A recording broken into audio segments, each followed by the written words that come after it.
ঘড়ি তাকায় লাভ নাই, 9:45 দিকে আমার বয়ান শেষ হওয়ার কথা, এখন 15 মিনিট হয়ে গেছে। হ্যাঁ, আপনারা কথা ঠিক রাখেন না, এটা পরবর্তীতে এটা সমস্যা হতে পারে। যাও, ভালো লাগে কেন? ভালো লাগতেছে না? বেশি ওয়াজ করা সুন্নাহের খেলাফ, এটা জানেন? বেশি ওয়াজ করা কিসের খেলাফ? দলিল আবু দাউদ শরীফের 5008 নম্বর হাদিস। রাসূল সাল্লাল্লাহু আলাইহি সাল্লাম বলেন, উমিরতু আন আতাজাওয়াজা বিল কওল, আমাকে আল্লাহর পক্ষ থেকে আদেশ করা হয়েছে আমি যেন কথা কম বলি, এটা রাসূল বলেছেন। তা আপনারা বলেন বেশি করতে, কোনটা? সুন্নাহ শুনবো না আপনাদের কাছে? আবু দাউদ শরীফের 5008 নম্বর হাদিসে রাসূল বলেন, লাকাদ উমিরতু আন আতাজাওয়াজা ফিল কওল, আমাকে বলা হয়েছে কথা সংক্ষেপে বলার জন্য। ফাইনাল জাওয়াজা হুয়া খাইর, রাসূল সাল্লাল্লাহু আলাইহি সাল্লাম বলেন, সংক্ষেপে কথার মধ্যে কল্যাণ আর কল্যাণ। হাদিসে বলছিলাম 5টি পরীক্ষা দ্বারা আমাদেরকে পরীক্ষা করা হবে। এর মধ্যে 1 নাম্বার পরীক্ষা, কোন এলাকার মধ্যে যখন প্রকাশ্যে অশ্লীলতা ছড়িয়ে পড়বে, ওই এলাকায় মহামারী দেখা দিবে।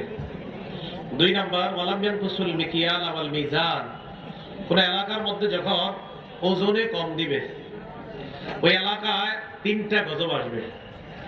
1 নাম্বার, ইল্লা উফিজু বিসসিনিন, দুর্ভিক্ষের গজব আসবে। 2 নাম্বার, শিদ্দাতিল মাউনা, অর্থনৈতিক অভাব অনটন দেখা দিবে। 3 নাম্বার, জাওরিস সুলতানি আলাইহিম, জালেম তাদের উপর চেপে বসবে। এই 3টা গজব আসবে দ্বিতীয় পরীক্ষার কারণে। 3 নাম্বার পরীক্ষা, ওয়ালাম ইয়ামনাউ যাকাতা আমওয়ালিহিম, যেই দেশের মানুষ যাকাত না দিবে। বলেন আমাদের দেশে যাকাত না দেওয়ার সংখ্যা আছে কিনা?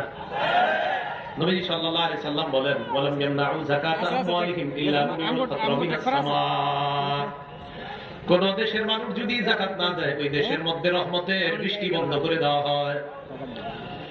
আসমান থেকে এমন বৃষ্টি আসবে না যে বৃষ্টির কারণে কৃষকের মুখে হাসি ফুটে, যে বৃষ্টির কারণে কৃষি দ্রব্যের মাধ্যমে দেশের অর্থনৈতিক অবস্থা পরিবর্তন হয়ে যেতে পারে, এমন রহমতের বৃষ্টি দুনিয়াতে আসবে না। যাকাত না দেওয়ার কারণে রহমতের বৃষ্টি বন্ধ করে দেওয়া হয়।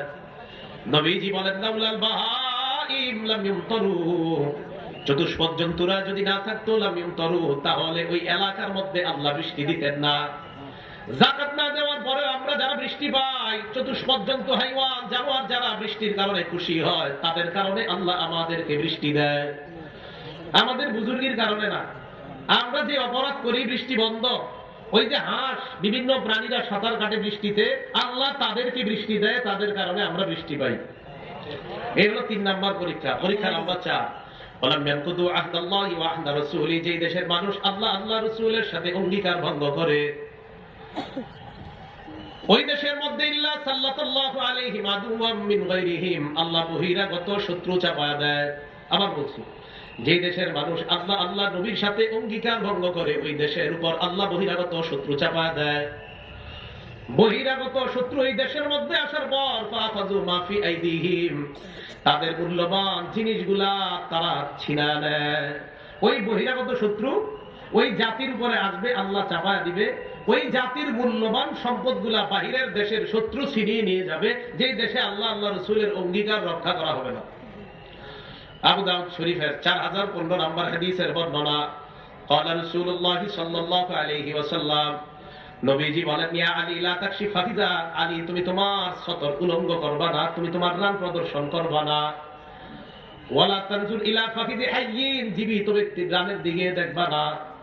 ওয়ালা ফাকিদি মাইয়িতিন, মরা ব্যক্তির রান দেখবা না। নবীর সাথে অঙ্গীকারবদ্ধ হলাম আমরা নিজেদের রান প্রদর্শন করব না। আরো অঙ্গীকার করলাম জীবিত ব্যক্তির রান দেখবো না, মরা ব্যক্তির রান দেখবো না। বলেন নাটক সিনেমায় যদি রান দেখানো হয়, সেই রান দেখা হালাল না হারাম? কোন খেলার মধ্যে যদি রান দেখা যায়, ওই খেলা দেখা হালাল না হারাম? কিসের মধ্যে? হাডুডু খেলায় রান দেখা যায়নি, তাহলে হালাল না হারাম? আর কোন খেলা আছে রান দেখা যায়? কি খেলা? ফুটবল খেলা রান দেখা যায়? তাহলে নবীর সাথে অঙ্গীকার আমরা করছি যে আমরা জীবিত ব্যক্তির রান দেখবো না, মরা ব্যক্তির। খেলে মরারা না জিন্দারা? মরারাও যদি খেলতো তাদের রান দেখা হারাম, মরারা খেললেও। খেলে জিন্দারা, জীবিত ব্যক্তি যে কোনো খেলা খেলুক, তাদের রান দেখা গেলে সেই রান কোনো আশিক রাসূল দেখতে পারে না, কারণ নবীর সাথে অঙ্গীকারবদ্ধ আমরা। তাহলে 4 নাম্বার, আল্লাহ আল্লাহ রাসূলের সাথে অঙ্গীকার যে ভঙ্গ করে, ওই দেশের উপর আল্লাহ বহিরাগত শত্রু চাপায় দেয়, ওই শত্রু তাদের মূল্যবান সম্পদ ছিনায় নেয়।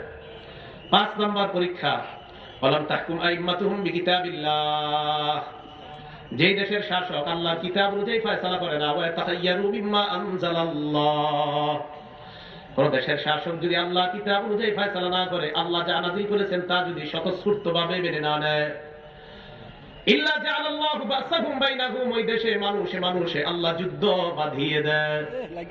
মানুষে মানুষে কি বাঁধিয়ে দেয়? যুদ্ধ বাঁধিয়ে দেয়। আমাদের দেশে সামান্য বিষয়কে কেন্দ্র করে একজন আরেকজনকে হত্যা করছে, চাঁদপুর খেলারে কেন্দ্র করে মেরে ফেলছে একজন। আমাদের দেশে দুই দল বাস নিয়ে নামে। 2-3 বছর আগে একটা খেলা হয়েছিল নাম কোপা আমেরিকা, এটাকে কেন্দ্র করে আপনার হসপিটালে অনেক রোগী এসে ভর্তি হয়েছে, আমাদের দেশের যে কোনো এক জেলার। ওইটাকে কেন্দ্র করে খেলার উপরে দেখবেন আমার একটা বয়ান আছে প্রায় 1 ঘন্টা 1 মিনিটের। ওই বয়ানটা আপনাদের খুব পরিমাণে দেখছেন আপনার মনে হচ্ছেন এটা এখন দিচ্ছি, এটা 2-3 বছর আগের বয়ান আমার। ওই বয়ান আপনারা ইদানিং দেখছেন, যাক লাগিয়ে গেছে, কাজে লেগে গেছে। ওই সময়ের বয়ান এখন দেখলে এটা কাজে লেগে গেছে। খেলাকে কেন্দ্র করে মানুষ মানুষের সাথে শত্রুতা করবে, মানুষ মানুষকে হত্যা করবে, বলেন এটা কি কখনো কাম্য? এটা কাম্য না, এটা কামনা করা যায় না। আল্লাহ আমাদেরকে এই 5 পরীক্ষা এবং পরীক্ষার কারণে যে গজব আসে, গজব থেকে আল্লাহ আমাদেরকে হেফাজত করেন। নাসাই শরীফের 4191 নাম্বার হাদিসের বর্ণনা, আর আব্দুল্লাহ ইবনে আমর ইবনে আস রাদিয়াল্লাহু তাআলা আনহুমা قال قال رسول الله صلى الله عليه وسلم, আব্দুল্লাহ ইবনে আমর ইবনে আস রাদিয়াল্লাহু তাআলা আনহুমার বর্ণনা, নবীজি সাল্লাল্লাহু আলাইহি ওয়াসাল্লাম বলেন, ইন্না উম্মাতাকুম হাদিহি ক্বাদ জুইলাত আফিয়াতুহা ফি আউয়ালিহা।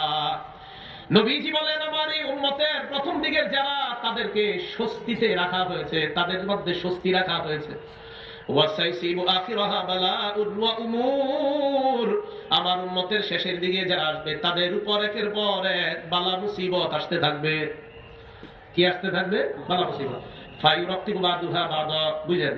নবীজি বলেন, একটা মুসিবত আসার পর পরেরটা যখন আসবে, এই পরেরটা আগেরটাকে দুর্বল বানায়া দিবে। এর মানে এই গজবের চাইতে পরের গজবটা হবে আরো ভয়ঙ্কর। আল্লাহ না করেন, আল্লাহ না করেন, আল্লাহ না করেন, করোনার পরে যদি আল্লাহ নতুন কোন গজব দেয়, ওটা করোনার চেয়ে আরো ভয়ঙ্কর হবে। নবীজি বলছেন, নবীজি বলেন গজব যেটা ব্যাপক আকারে আসবে, এটা আগেরটার চেয়ে পরেরটা ভয়ঙ্কর হবে। এরপরে রাসূল সাল্লাল্লাহু আলাইহি ওয়াসাল্লাম বলেন, ফাতাজিউল ফিতনা, ফিতনা বিফায়াকুলুল মুমিনু হাযিহি মুহলিকাতি, ফিতনা আসার পর ঈমানদার বলবে এই ফিতনা আমারে ধ্বংস করে দিবে, শেষ করে দিবে। ফাতানকাশিফু, এই ফিতনা চলে যাবে, আবার আরেকটা ফিতনা আসবে, ওই ফিতনা আসার পর ঈমানদার বলবে এই ফিতনা আমাকে ধ্বংস করবে। নবীজি সাল্লাল্লাহু আলাইহি ওয়াসাল্লাম বলেন, শোনো তোমরা যারা ঈমানদার, ফিতনার সময় তোমাদের করণীয় কি? ওই ফিতনায় তোমারও মরণ হতে পারে।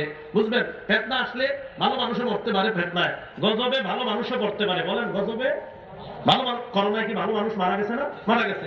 ভালো মানুষও গজবে মারা যাবে, কিন্তু করণীয় কি? নবীজি বলেন, ফালতাতি, এমন অবস্থায় তুমি কবরের মধ্যে আসবা, ওয়া হুয়া ইউমিনু বিল্লাহি ওয়াল ইয়াউমিল আখির, যেন তুমি আল্লাহকে বিশ্বাস করো আর আখিরাতকে বিশ্বাস করো, এমন অবস্থায় যেন তোমার মরণটা হয়, এই অবস্থায় যেন তুমি কবরে আসতে পারো। এটা হলো এই ফিতনার সময় ঈমানদারদের করণীয়। তিরমিজি শরীফের 2260 নম্বর হাদিসের বর্ণনা, ক্বালা রাসূলুল্লাহ সাল্লাল্লাহু আলাইহি ওয়াসাল্লাম, নবীজি বলেন, ইয়াতি আলান নাসি জামান, আমার উম্মতের উপর এমন একটা সময় আসবে যে সময়ের মধ্যে আস-সাবিরু ফীহিম আলা দীনিহি কাল কাবিজি আলাল জাম, যে সময়ের মধ্যে ধর্মের উপর অটল থাকা জ্বলন্ত আগুন মুষ্টিবদ্ধ করে রাখা ব্যক্তির মতো হবে। আবু দাউদ শরীফের 4341 নম্বর হাদিসের মধ্যে নবী বলেন, আবু দাউদের 4341 নম্বর হাদিসের মধ্যে নবী বলেন, ইন্না মিন ওয়ারাইকুম আইয়ামাস সাবরি, তোমাদের পরে ধৈর্যের যুগ আসবে, তোমাদের পরে ধৈর্যের যুগ আসবে, যেই যুগের মধ্যে লিল আমিলি ফীহি আজরু 50 রাজুলা, যেই যুগের মধ্যে একজন আমল করলে আল্লাহ তাকে 50 জনের সওয়াব দান করবেন। এমন একটা যুগ আসবে তোমাদের পরে, যেই যুগে একজন আমল করলে কয়জনের সওয়াব হবে? 50 জনের। তো সাহাবাদের মধ্যে প্রশ্ন করলেন, ইয়া রাসূলুল্লাহ আজরু 50 মিনহুম, যে 50 জনের কথা বললেন, এটা কি ওই জামানার 50 জন নাকি অন্য জামানার? নবীজি বলেন, আজরু 50 মিনকুম, তোমরা সাহাবাদের 50 জনের সওয়াব আল্লাহ পাক এক ব্যক্তিকে দান করবেন। আর সাহাবারা 50 জন আমল করলে যে সওয়াব, এই জামানায় একজন আমল করলে আল্লাহ পাক রব্বুল আলামিন তাকে সেই সওয়াব দান করবেন। সুবহানাল্লাহ। তো এই জামানার মধ্যে সবচেয়ে বড় কাজ হলো ঈমান নিয়ে যেন আমরা মৃত্যুবরণ করতে পারি, এই কথাটা খেয়াল রাখা। তিরমিজি শরীফের 2211 নম্বর হাদিসের বর্ণনা, রাসূল সাল্লাল্লাহু আলাইহি সাল্লাম বলেন, শোনো তোমরা, ঘড়ি তাকায় লাগবে, 9:30টার দিকে আমার বয়ান শেষ হওয়ার কথা, এখন 15 মিনিট হয়ে গেছে। হ্যাঁ, আপনারা কথা ঠিক রাখেন না, এটা পরবর্তীতে এটা সমস্যা হতে পারে। দেখো ভালো লাগে কেন? ভালো লাগতেছে না? বেশি ওয়াজ করা সুন্নাহের খেলাফ, এটা জানেন? বেশি ওয়াজ করা কিসের খেলাফ? দলিল আবু দাউদ শরীফের 5008 নম্বর হাদিস। রাসূল সাল্লাল্লাহু আলাইহি সাল্লাম বলেন, উমিরতু আন আতাজাওয়াজা বিল কওল, আমাকে আল্লাহর পক্ষ থেকে আদেশ করা হয়েছে আমি যেন কথা কম বলি। এটা রাসূল বলেছেন। তা আপনারা বলেন বেশি করতে কোনটা? সুন্নাহ শুনবো না আপনাদের কাছে? আবু দাউদ শরীফের 5008 নম্বর হাদিসে রাসূল বলেন, লাকাদ উমিরতু আন আতাজাওয়াজা ফিল কওল, আমাকে বলা হয়েছে কথা সংক্ষেপে বলার জন্য। ফাইনাল জাওয়াজা হুয়া খাইর, রাসূল সাল্লাল্লাহু আলাইহি সাল্লাম বলেন সংক্ষেপে কথার মধ্যে কল্যাণ আর কল্যাণ। বলেন সংক্ষেপে কথার মধ্যে কি? কল্যাণ আর কল্যাণ। নাসাই শরীফের 1414 নম্বর হাদিসের বর্ণনা, রাসূল সাল্লাল্লাহু আলাইহি সাল্লামের ব্যাপারে বলা হয়েছে, কানা রাসূলুল্লাহ ইকসিরু যিকর, নবীজি সাল্লাল্লাহু আলাইহি সাল্লাম বেশিরভাগ সময় জিকির করতেন। ওয়া ইকিল্লুল লাগওয়া, নবীজি অনর্থক কথা একবারে বলতেন না। ওয়া ইতিলুস সালাত, নবী নামাজ লম্বা করতেন। ওয়া ইকসিরুল খুতবা, খুতবা সংক্ষিপ্ত করতেন। আপনারা এখন বড় করতেন কোনটা? তাহলে রাসূল সাল্লাল্লাহু আলাইহি সাল্লামের সুন্নাহ একটা হয়ে যায় আরেকটা। এইজন্য সবাই মনে রাখতে হবে। আর আমি আসলে বেশি ওয়াজ করতেও পারি না, আমি মাজুর মানুষ, বেশি ওয়াজ পারিও না, আমি বেশি বয়ানও করতে পারি না। মাশাআল্লাহ আমাদের হযরত আসছেন, হযরত ইনশাআল্লাহ আপনাদেরকে প্রাণ ভরে মন ভরে আলোচনা করবেন। আল্লাহ পাক রব্বুল আলামিন আমাদের সকলকে, আমরা এতক্ষণ যাবত যে কথাগুলো শুনলাম বললাম, এই কথার উপর যেন আমরা সকলে আমল করতে পারি, আল্লাহ তৌফিক দান করেন। আমরা সবাই যেন প্রথম দিকে কথাটা আমার আনেন, সবাই প্রথম দিকে যে আলোচনাটা করা হয়েছে সেখান থেকে আসি। জলে স্থলে বিপদ আসার কারণ আমরা, বিপদ আসে আল্লাহর হুকুমে, গজবের কাজ করে বান্দারা। আমরা যেন বিপদের এবং গজব উভয়টা থেকে যেন আমরা বিরত থাকতে পারি, আল্লাহ তৌফিক দান করেন। আল্লাহ পাক রব্বুল আলামিন আমাদের সকলকে আবার যেন জান্নাতে একত্রিত হতে পারে, আল্লাহ তৌফিক দান করেন। আমিন। ওয়া আখিরু দাওয়ানা আলহামদুলিল্লাহি রাব্বিল আলামিন।